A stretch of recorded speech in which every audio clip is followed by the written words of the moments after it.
आकाशवाणी मुंबई.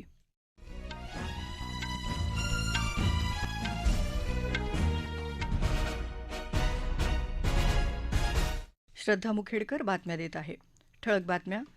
दिल्ली जयपूर मार्गावर वंदे भारत एक्सप्रेस सुरू करणार असल्याची रेल्वे मंत्री अश्विनी वैष्णव यांची घोषणा.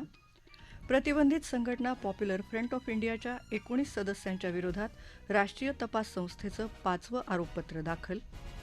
शेतकऱ्यांनी केवळ अन्नदाता न राहता ऊर्जादाताही बनावं असं केंद्रीय मंत्री नितीन गडकरी यांचा शेतकऱ्यांना सल्ला. अवकाळी पाऊस झालेल्या गावांना केंद्रीय आरोग्य राज्यमंत्री डॉक्टर भारती पवार यांची भेट. शेतकऱ्यांना पूर्ण नुकसान भरपाई देण्याची ग्वाही. आणि विशाखापट्टणम इथं सुरू असलेल्या भारत आणि ऑस्ट्रेलिया दुसऱ्या एकदिवसीय क्रिकेट सामन्यात ऑस्ट्रेलियाचा नाणेफेक जिंकून प्रथम क्षेत्ररक्षणाचा निर्णय. भारतीय रेल्वे लवकरच दिल्ली जयपूर मार्गावर वंदे भारत एक्सप्रेस सुरू करणार आहे अशी घोषणा रेल्वे मंत्री अश्विनी वैष्णव यांनी केली आहे. वैष्णव यांनी आज नवी दिल्ली अजमेर शताब्दी एक्सप्रेसची पाहणी करून प्रवाशांसाठी असलेल्या सेवा सुविधांचा आढावा घेतला आणि प्रवाशांशी संवाद साधला. त्यानंतर ते वार्ताहरांशी बोलत होते. रेल्वे प्रवासादरम्यान पुरवल्या जाणाऱ्या सुविधांबद्दल प्रवाशांनी सकारात्मक अभिप्राय दिला.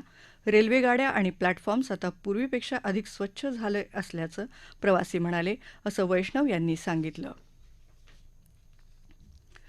कॉर्पोरेट सामाजिक दायित्व इतकंच वैयक्तिक सामाजिक दायित्वालाही महत्त्व आहे. लोकांनी चांगल्या कार्यासाठी स्वतःचं योगदान दिलं पाहिजे, असं प्रतिपादन महाराष्ट्राचे राज्यपाल रमेश बैस यांनी केलं.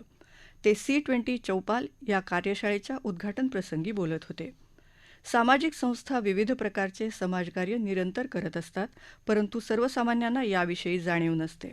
सामाजिक संस्थांच्या समाजकार्यावर चर्चा करण्यासाठी C20 चौपाल या कार्यशाळेचं आयोजन करण्यात आलं होतं. त्यावेळी ते बोलत होते.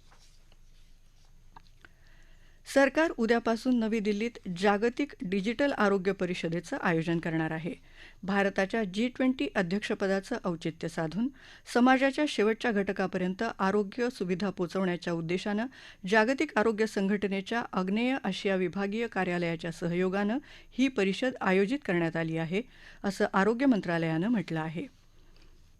आरोग्य आणि कुटुंब कल्याण मंत्री डॉक्टर मनसुख मांडवीय या परिषदेचं अध्यक्षपद भूषवतील. या परिषदेत जागतिक नेते, आरोग्य सुविधा विकासक, आरोग्य धोरण निर्माते सहभागी होणार आहेत. या परिषदेत डिजिटल आरोग्य उपक्रमांच्या अंमलबजावणीला चालना देणं, आरोग्य क्षेत्रात गुंतवणूक आणि विकासाचे मार्ग शोधणं यासारख्या मुद्द्यांवर चर्चा होईल.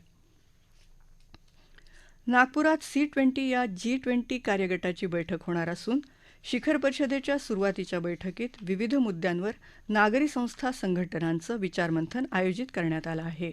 उद्या आणि 21 तारखेला होणाऱ्या या बैठकीत आरोग्य, पर्यावरणपूरक जीवनशैली, कला आणि हस्तकला यासारख्या मुद्द्यांवर चर्चा केली जाईल.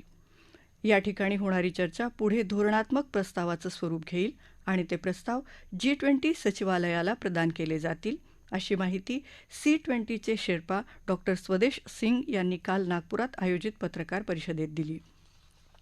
या 2 दिवसीय संमेलनात सुमारे 250 प्रतिनिधी आणि 30 वक्ते सहभागी होणार असून 22 मार्च रोजी नागपूरच्या पेंच व्याघ्र प्रकल्पाला हे प्रतिनिधी भेट देणार आहेत. प्रतिबंधित संघटना पॉप्युलर फ्रंट ऑफ इंडियाच्या 19 सदस्यांच्या विरोधात राष्ट्रीय तपास संस्थेनं 5वं आरोपपत्र दाखल केलं आहे.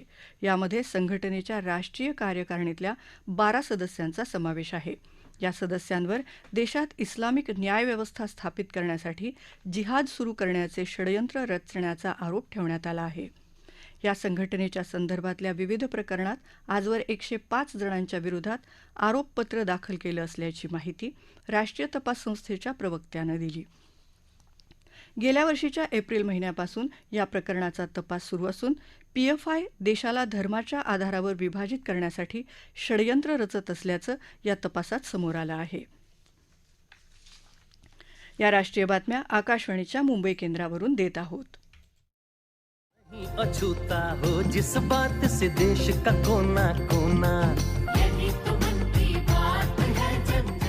तुमच्या आमच्या सर्वांच्या मनातला आवाज आणि एक संवाद म्हणजेच मन की बात. दर महिन्याच्या शेवटच्या रविवारी श्रोते ज्याची आतुरतेने वाट पाहतात तो प्रधानमंत्री नरेंद्र मोदी यांचा सर्वांशी संवाद मन की बात. 3 ऑक्टोबर 2014 पासून सुरू झालेला हा कार्यक्रम आता लवकरच शतकपूर्ती करणार आहे. त्यानिमित्त गेल्या 100 आठवड्यातल्या वाटचालीतले काही निवडक क्षण आकाशवाणी आपल्यासाठी पुन्हा घेऊन येत आहे. आमच्या बातमीपत्रातून रोज आता ऐकायला मिळतील विविध विषयांवर प्रधानमंत्र्यांनी व्यक्त केलेले विचार.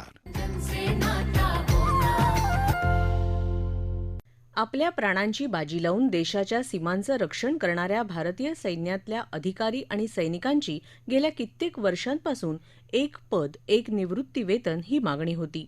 ही मागणी पूर्ण करण्याचं आश्वासन प्रधानमंत्री नरेंद्र मोदी यांनी निवडणूक जाहीरनाम्यात दिलं होतं.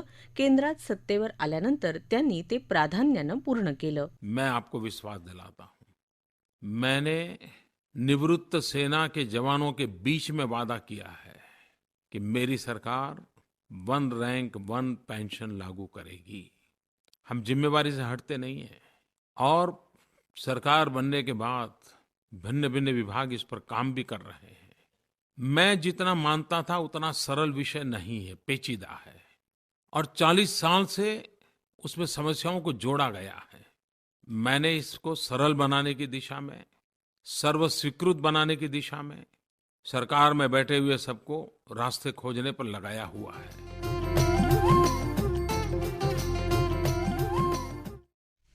राष्ट्रीय बातमीपत्रात आपलं पुन्हा एकदा स्वागत. शेतकऱ्यांनी स्वतःच्या कौशल्य आणि संशोधनाद्वारे इतरांसाठी ऊर्जेचा स्रोत बनलं पाहिजे असा सल्ला केंद्रीय रस्ते वाहतूक आणि महामार्ग मंत्री नितीन गडकरी यांनी शेतकऱ्यांना दिला. ते दिंडोरी तालुक्यातल्या मोहाडी इथं झालेल्या शेतकरी मेळाव्यात बोलत होते.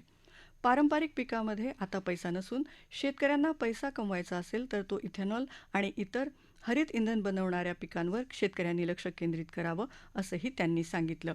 केंद्रीय मंत्री नितीन गडकरी यांच्या हस्ते यावेळी द्राक्ष निर्यात क्षेत्रात द्राक्ष उत्पादनामध्ये उल्लेखनीय कामगिरी करणाऱ्या आणि देशाला परकीय चलन मिळवून देणाऱ्या द्राक्ष उत्पादक शेतकऱ्यांचा गौरव करण्यात आला. तसंच गडकरी यांच्या हस्ते टाकाऊ शेतीमालातून बायोगॅस ऊर्जा निर्मिती करणाऱ्या प्रकल्पाचं उद्घाटनही करण्यात आलं. देशाला डांबरी मोठ्या प्रमाणामध्ये गरज असून भारत आजही मोठ्या प्रमाणामध्ये डांबर आयात करतो. भाताच्या तुसापासून डांबर निर्मिती करणं शेतकऱ्यांना शक्य असल्याचं गडकरी यांनी सांगितलं.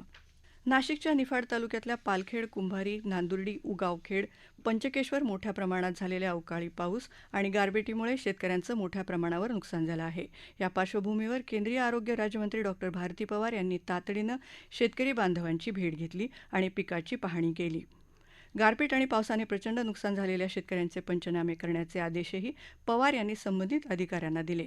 शेतकऱ्यांशी बोलताना डॉक्टर भारती पवार म्हणाल्या की पंचकेश्वर या भागामध्ये एवढा प्रचंड पाऊस झाला, पंचनाम्यामध्ये हा अहवालासह एवढा मोठा गारपीटचा मार बसलेला आहे. हातातलं पीक गेलंय, द्राक्ष गेले, कांदे गेले, मका गेला, गहू गेला, हातातलं पीक घालवलंय. तर याचा किमान रिपोर्ट ऑन द पेपर तरी यायला पाहिजे. भारत आणि ऑस्ट्रेलिया संघादरम्यान दुसरा एकदिवसीय क्रिकेट सामना आज विशाखापट्टणम इथल्या डॉक्टर वाय.एस. राजशेखर रेड्डी स्टेडियमवर खेळला जात आहे. ऑस्ट्रेलियाच्या संघानं नाणेफेक जिंकून प्रथम क्षेत्ररक्षणाचा निर्णय घेतला आहे. ठळक बातम्या पुन्हा एकदा. दिल्ली जयपूर मार्गावर वंदे भारत एक्सप्रेस सुरू करणार असल्याची रेल्वेमंत्री अश्विनी वैष्णव यांची घोषणा. प्रतिबंधित संघटना पॉप्युलर फ्रंट ऑफ इंडियाच्या 19 सदस्यांच्या विरोधात राष्ट्रीय तपास संस्थेचं 5वं आरोपपत्र दाखल.